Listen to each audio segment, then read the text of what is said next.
Good morning बच्चों।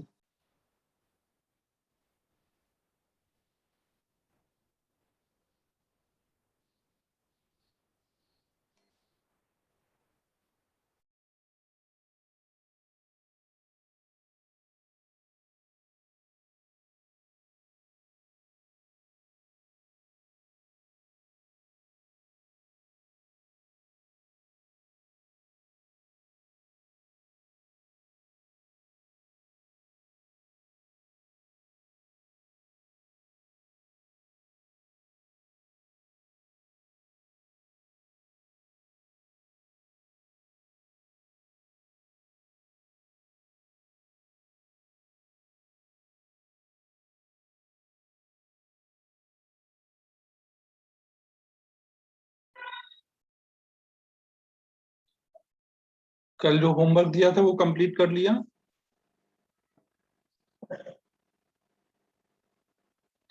इन text बोला था, इन टेक्स्ट एक्सरसाइज के कुछ क्वेश्चन दिए हुए थे। चलो फिर पहले उनका डाउट डिस्कस कर लेते हैं, फिर न्यू चैप्टर स्टार्ट करेंगे आज।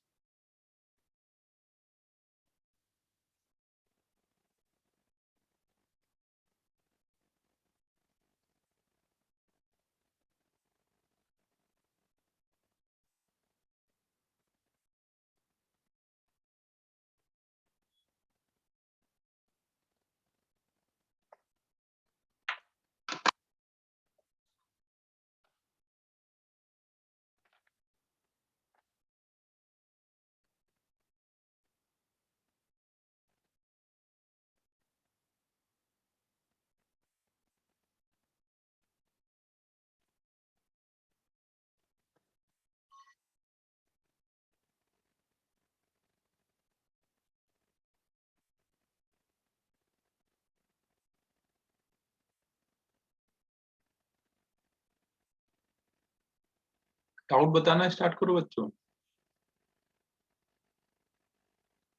इन टेक्स्ट 6 का क्वेश्चन नंबर 2।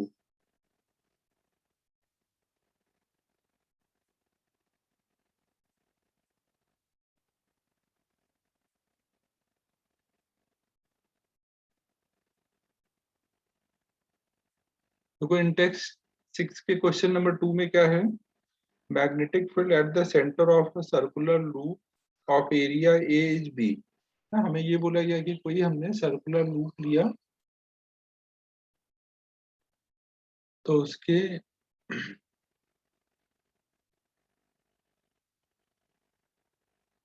सेंटर पे बी की वैल्यू दी हुई है। बी का वैल्यू आएगा कितना?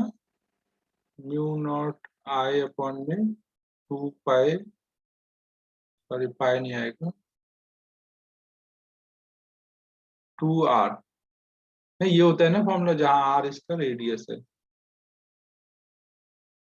तो आपको पूछा क्या गया है? Magnetic movement. मैग्नेटिक मूवमेंट क्या होता है? आई एन टू ए। सही है बच्चों?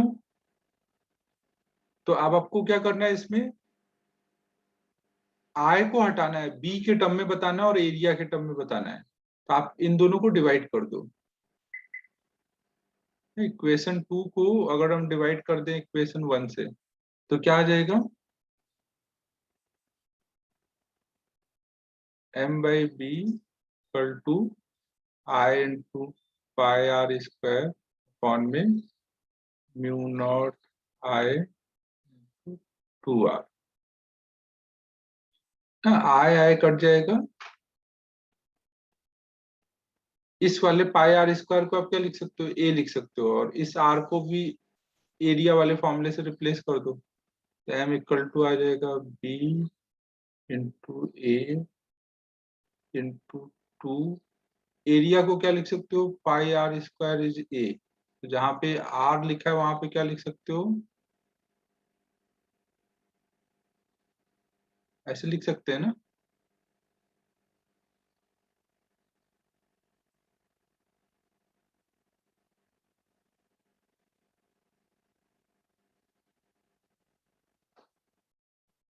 तो ये डी ऑप्शन आ जा रहा है।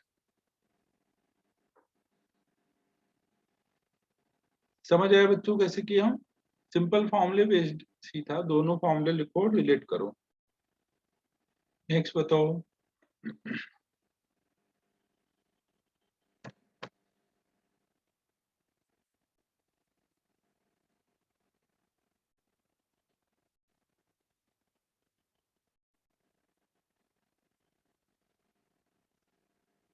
इलुस्ट्रेशन 20 पहले इंडेक्स कर लेते हैं।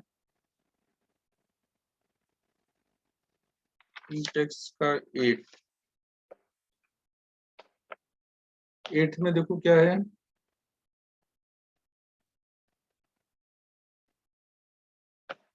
Two particles each of mass m and charge q are attached to the two ends of a light rod of length 2l.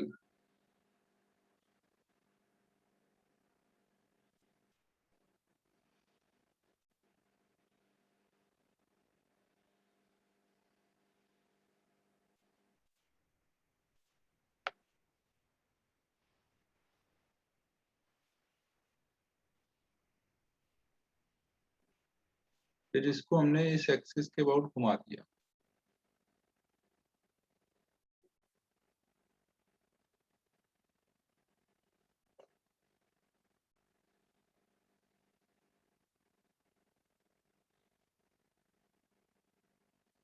तो ये तो आपने को बताया हुआ है ना कि कोई भी जब बॉडी लेते हो और उसको घुमाते हो तो वहां पे एंगुलर मोमेंटम और मैग्नेटिक डाइपोल मूवमेंट में क्या रिलेशन होता है, m equal to q l by 2m। तो यहाँ पे q कितना लोगे, टोटल q कितना है, q और q 2q है ना। पूरे सिस्टम में जितना चार्ज रहता है वो अपॉन में टोटल मास। टोटल मास कितना है, m और m 2m। तो आपको मैग्नेटिक डाइपोल मूवमेंट और एंगुलर मोमेंटम का रेशियो चाहिए ना, m बाई एल का रेशियो चाहिए। तो ये क्या आ जाएगा, q by m, q by 2m। तो सीधा फॉर्मूला था भाई।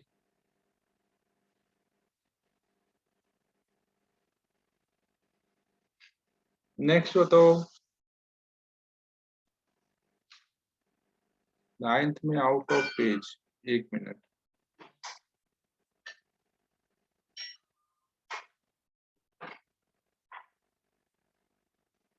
9th में बोला गया wire loop in figure carries a clockwise current. Figure में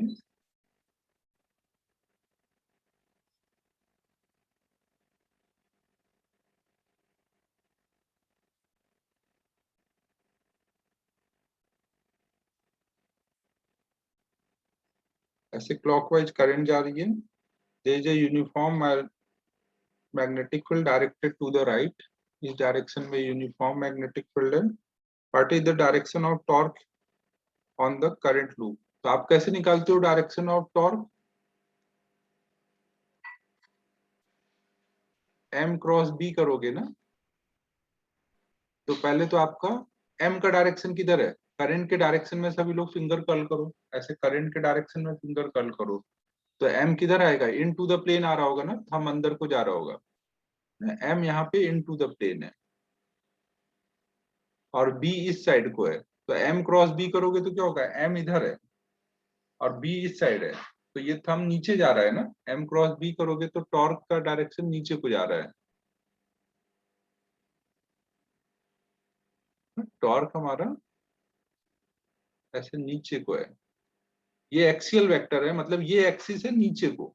तो अब इस हिसाब से घुमा लो। अब जिधर को एक्सिस होता है उधर को फिंगर रखते हैं और ऐसे कर्ल करते हैं, तो ये घूमने का डायरेक्शन है।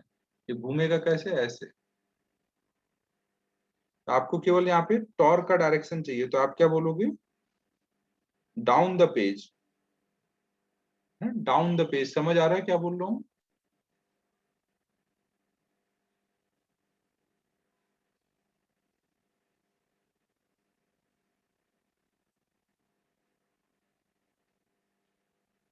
नेक्स्ट बताओ।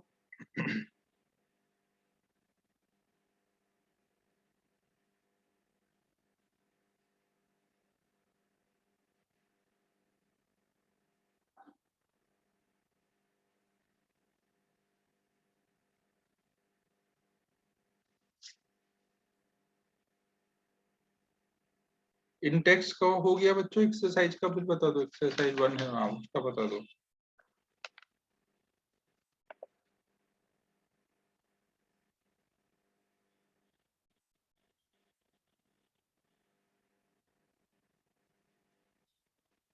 अरे पप्पी भाई, एम क्रॉस बी कब निकालना सीखोगे? ए क्रॉस बी 2 साल होने को आए, अभी तक वेक्टर का क्रॉस प्रोडक्ट ही नहीं निकाल पा रहे हो।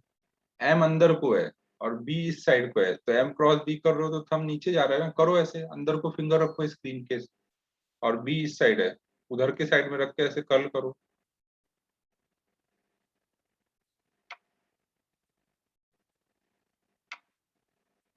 कब सीखेगा भाई, जिस बार भी क्रॉस प्रोडक्ट आता है तो डाउट जरूर पूछता है।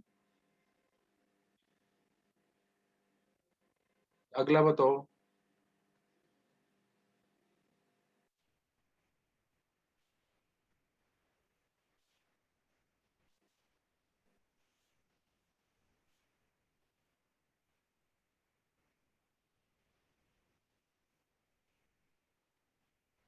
51।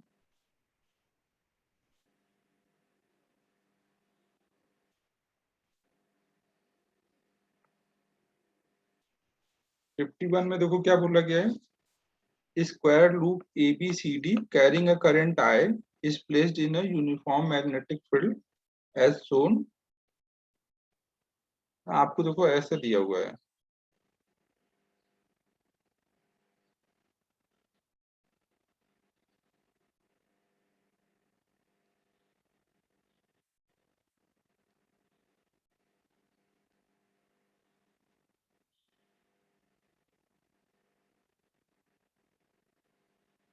तो ये डायग्राम तो बनाना ही पड़ेगा।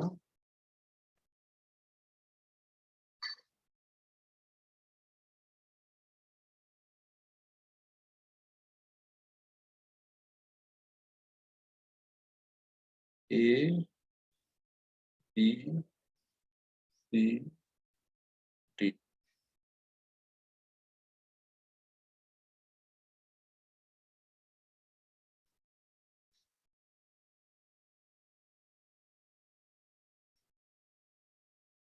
इधर को जेड एक्सिस लिया गया है और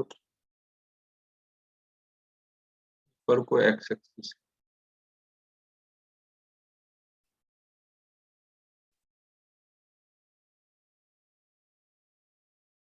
ऊपर को एक्स एक्सिस है और वाई एक्सिस बाहर को है इस डायरेक्शन में।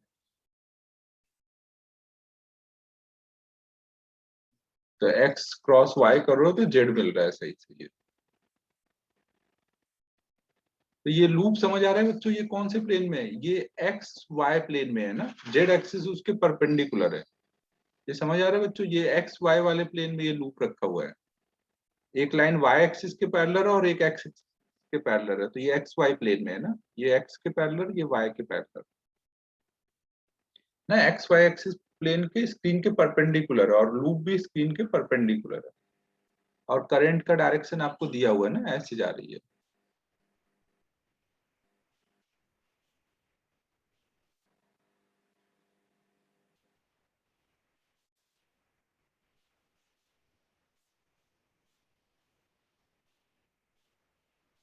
एक मिनट, ये बीच में कुछ थीटा दिया हुआ है, एक मिनट को पूरा क्वेश्चन पढ़ना दो। ठीक है, तो loop can rotate about an axis x x dash, x x dash के अबाउट रोटेट कर सकता है, ठीक है। The plane of the loop makes angle theta with the direction of the B, और बी के डायरेक्शन से बोला जा रहा है plane of loop theta angle पर है, बी बोला गया इधर को है, इस डायरेक्शन में। तो बी मतलब इस लाइन के साथ इसका प्लेन थीटा एंगल पर है, मतलब ये वाई एक्सिस, ये कोई जनरल बात हो रही है ना, हर टाइम पे वो वाई एक्सिस के पैरेलल नहीं होगा ना, घूमेगा ना एक्स एक्सिस वाले, जब एक्सिस के वो, तो ये एंगल चेंज हो रहा होगा, जब वो वाई एक्सिस के पैरेलल आएगा तब 90 होगा, अदरवाइज कुछ और एंगल होगा तो उसको थीटा बोला गया है। Through what angle will the loop rotate by itself before torque on it becomes zero. देखो इस पे टॉर्क जीरो कब होगा, जब, अगर इधर को हमारा बी है और इधर कोई एम भी हो जाए, तो अब एम क्रॉस बी करोगे तो टॉर्क 0 आएगा ना। समझ आ रहा है बच्चों मैं क्या बोल रहा हूँ? अभी जो ये वाई एक्सिस है थोड़ा ऐसे जा रहा होगा, थोड़ा वाई एक्सिस ऐसे है, तो ये वाई एक्सिस और जेड एक्सिस में तो 90 डिग्री एंगल है, और ये लूप अभी कहीं बीच में है। समझो बच्चों, अभी शुरू में ये लूप था जेड एक्स थीटा एंगल पे था, थीटा लेस देन 90 है।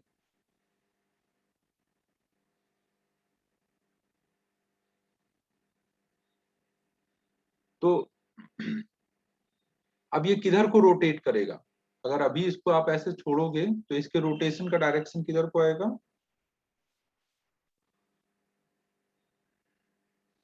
लैग है क्या बच्चों?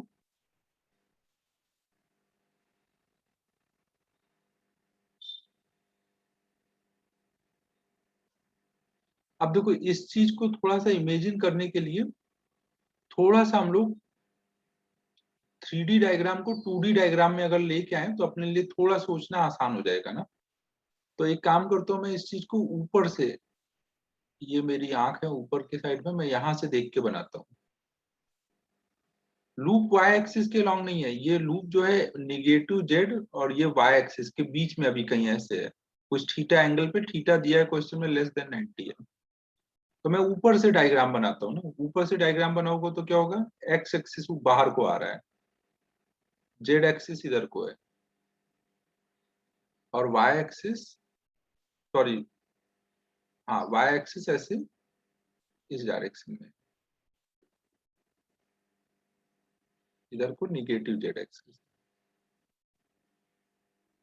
ऊपर से देखूंगा तो ये बीसी वाली लाइन दिख रही होगी ना, बीसी वाली लाइन माइनस जेड और वाई एक्सिस के बीच में दिख रही होगी, ये वाई एक्सिस है ना। तो बीसी वाली लाइन कुछ ऐसे दिख रही होगी, करंट उसमें ऐसे जाता दिख रहा होगा। ठीक है बच्चों, और ये जो आपको एंगल दिया हुआ है वाई एक्सिस के साथ, अभी इसका लूप का वो थीटा एंगल ना, 90 नहीं है। ऊपर से देख के बना रहा हूँ तो आराम से इमेजिन हो पाएगा कैसा डायग्राम। तो अब आपको बोला गया कि ये कितने एंगल पे रोटेट हो जाए और बी इधर को है, सो दैट कि टॉर्क 0 हो जाए। टॉर्क कब 0 होगा? जब थीटा की वैल्यू या तो 0 डिग्री हो जाए या 180 डिग्री हो जाए। 0 मतलब जिधर को बी है उधर कोई एम आ जाए, या 180 मतलब अपोजिट आ जाए। तो अभी इसका एम है किधर? आप करंट के डायरेक्शन में ऐसे कर्ल करोगे तो एम किधर जा रहा होगा, उसके परपेंडिकुलर। अभी जब आप करंट के डायरेक्शन में सभी लोग ऐसे कर्ल करो तो इधर को कहीं थम जा रहा होगा। समझो ना, स्क्रीन के परपेंड थोड़ा एंगल पे ऐसे रखा हुआ है वो, तो इधर को कहीं इधर को जा रहा होगा ना। इधर को करंट रख के डायरेक्शन में फिंगर रख के अंदर को कर्ल करो ना ऐसे, तो इधर को कहीं एम जा रहा होगा।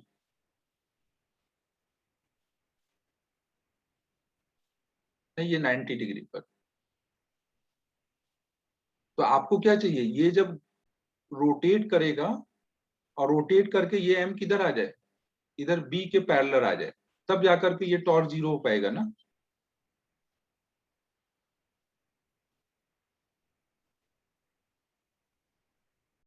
तो ये कितना एंगल से रोटेट करेगा? ये इसको ये एंगल रोटेट करना है। आप देखो ये एंगल थीटा है ना, ये 90 माइनस थीटा है, ये पूरा 90 है ना, तो ये थीटा आएगा। तो 180 माइनस थीटा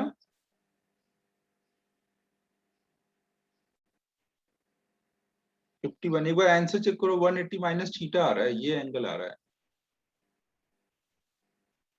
चेक करो एक बार क्या है आंसर। सी दिया है,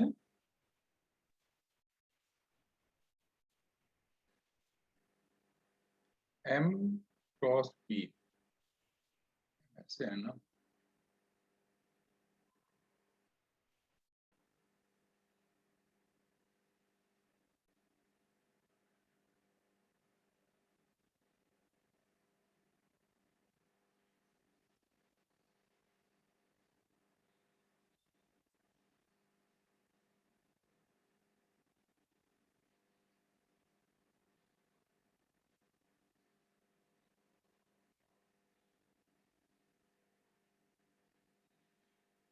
180 माइनस 90 माइनस थीटा होगा। एक मिनट चेक कर लेता हूँ और अच्छे से। ये थीटा है, ये 90 माइनस थीटा है। अच्छा सॉरी सॉरी, मैंने थीटा गलत दिया है। मैंने क्वेश्चन में थीटा गलत ले लिया है बच्चों। ये थीटा क्वेश्चन में नहीं बोला गया है। क्वेश्चन में इधर वाले को थीटा बोला गया है। ये थीटा होगा बच्चों, ये 90 है, ये 90 माइनस थीटा होगा। ये 90 माइनस थीटा होगा और ये पूरा एंगल 180 है ना। तो ये 90 माइनस थीटा, तो ये एंगल फिर 90 प्लस थीटा आ जाएगा।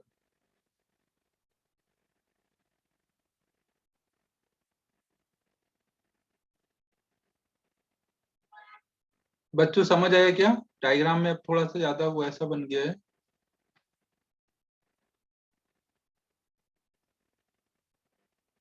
ये एंगल थीटा है, ये 90 माइनस थीटा है और ये पूरा 180 था। ये 90 माइनस थीटा है, तो ये 180 प्लस थीटा हो जाएगा, 90 प्लस थीटा आ जाएगा।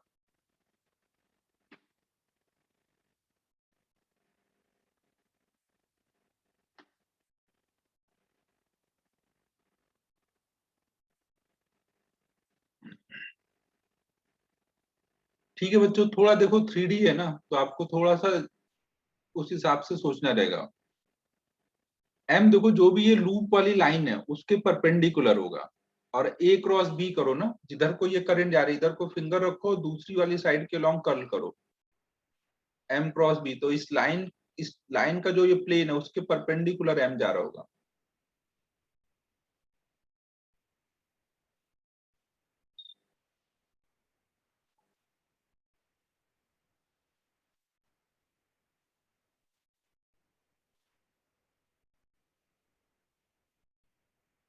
ठीक है बच्चों, समझ आया?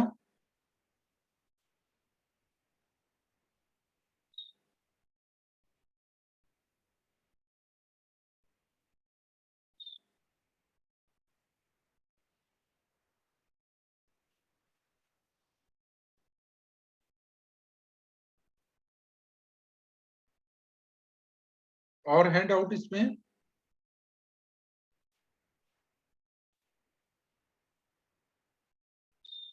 53 बता दो, 53। 53 नहीं बताओ, पूछोगे तो मैं पूछूंगा तुम लोगों से कैसे किया है।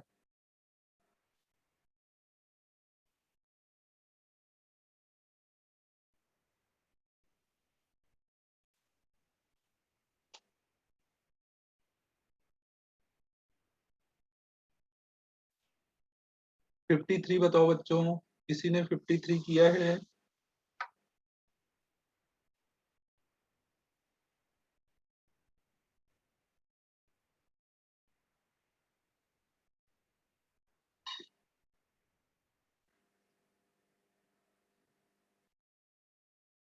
देखो 53 में भी इसी टाइप का सिचुएशन है जैसे 51 में था, कि उसको एम की वैल्यू डायरेक्शन के साथ बतानी है ना, और एम जो है वो ऐसे कुछ 3D में दिया हुआ है।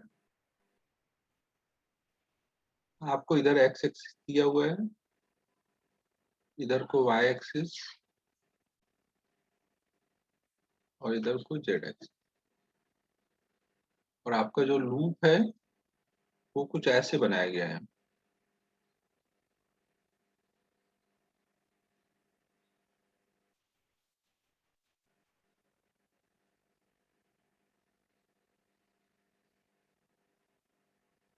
A B C D.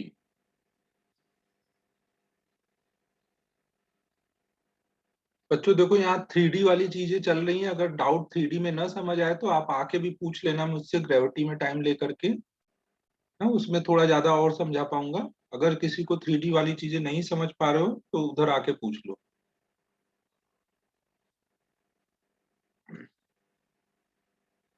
तो देखो यहाँ पे आपको m लिखना है ना। m का वैल्यू क्या होगा, i इंटू ए। अब अगर a को मैं वेक्टर फॉर्म में लिख दूं, अगर मैं a को वेक्टर फॉर्म में लिख दूं तो अपना काम हो जाएगा ना। और a को वेक्टर फॉर्म में कैसे लिखोगे, कोई भी दो साइड पकड़ो आप इसमें और उसको वेक्टर फॉर्म में यूज करो। ये क्या है, एक पैरेललोग्राम है ना। पैरेललोग्राम का एरिया आप कैसे लिख सकते हो, कोई भी दो साइड उसके ले लो, करंट के डायरेक्शन में दो साइड लोगे अगर, तो वो अपने आप ही जब क्रॉस प्रोडक्ट करोगे तो वो right hand thumb rule follow हो जाएगा। तो एक डी ए वेक्टर ले लो और एक ए बी वेक्टर ले लो। करंट के डायरेक्शन में मैंने डी ए और ए बी, करंट के डायरेक्शन में जो पहले साइड आएगी उसको पहले रखो, जो बाद में आएगी उसको बाद में रखो, इनका क्रॉस प्रोडक्ट कर दो तो एरिया आपको वेक्टर फॉर्म में मिल जाएगा। एरिया एक बार वेक्टर फॉर्म में मिल गया तो आपको बस यहाँ पे रख देना है। अब आप डीए वेक्टर कितना बोलोगे, ये 10 सेंटीमीटर साइड लेंथ है, तो आप इसको वेक्टर फॉर्म में लिख सकते हो 10 cos 30x कंपोनेंट आएगा।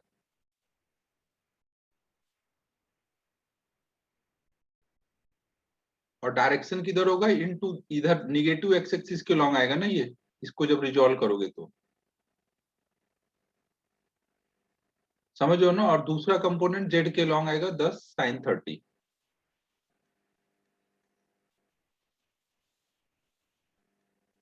और वो भी क्या होगा, अंदर को जा रहा होगा। कुछ समझ आ रहा है बच्चों में क्या बोल रहा हूँ। ए बी वेक्टर आपको ऑब्वियस है वाई एक्सिस के लॉन्ग है तो सीधे 10 ठीक है। अब दो वेक्टर आपको पता है, क्रॉस प्रोडक्ट करो, यहाँ पे डाल दो एरिया।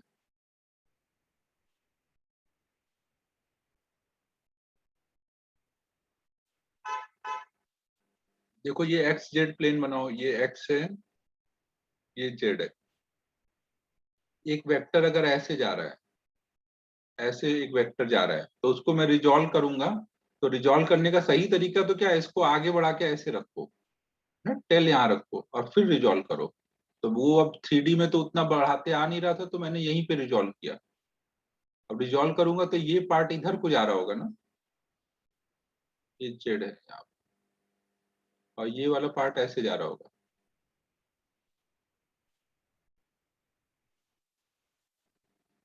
कुछ समझ आ रहा है, इस वेक्टर का ये कंपोनेंट इधर होगा और ये कंपोनेंट इधर होगा, या फिर आप उसको आगे बढ़ा के रख लो और फिर ऐसे कर लो ना। ऐसा नहीं है वेक्टर की एक्स और जेड है, वेक्टर ऐसे बाहर को नहीं है ना, इधर कोई हेड नहीं है, पीछे को है।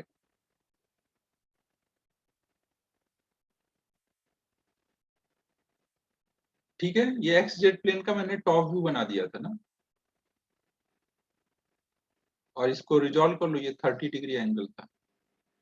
ए बी वाला तो ऑलरेडी आपको पता ही है कि वाई एक्सिस में है। तो यहाँ पे कोई भी दो साइड आपको लेना था और उनको करंट के लॉन्ग लिख लेना है वेक्टर फॉर्म में, करंट के लॉन्ग क्रॉस प्रोडक्ट करो हो जाएगा।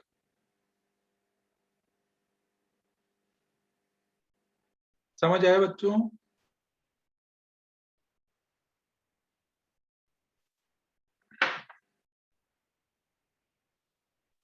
अब वेक्टर रिजॉल्व वगैरह करना ये सब अब धीमे धीमे आपको आ जाना चाहिए। मैथ में भी वेक्टर नहीं हुआ है ना, वेक्टर 3D।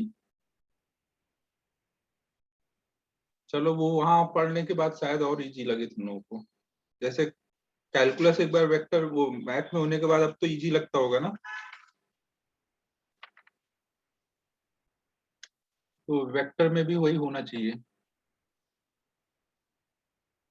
जब ज्यादा डिटेल पढ़ लोगे तो सिंपल वाली बातें तो आसानी से समझ आएंगी। तो अब कंप्लीट हो गया बच्चों डाउट ना। मैंने कल एक पैसेज वाले 3 पैसेज डाले थे व्हाट्स ग्रुप ग्रुप पे किया था मैसेज। 3 पैसेज का एक पीडीएफ फाइल भेजा था। वो तीनों पैसेज बहुत इंपॉर्टेंट हैं, तो वो आप लोग एक बार ट्राई कर लेना, फिर नेक्स्ट वीक में कोई दिन एक्स्ट्रा क्लास लगा के उसको डिस्कस करेंगे। रेगुलर क्लास में नहीं करूंगा यार, वो अलग से कर दूंगा। वो डाउट डिस्कशन रहेगा, जो ट्राई कर लेना वो लोग पूछ लेना।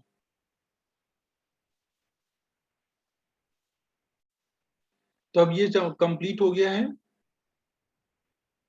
अब हम लोग अगला चैप्टर शुरू कर रहे हैं, ईएमआई।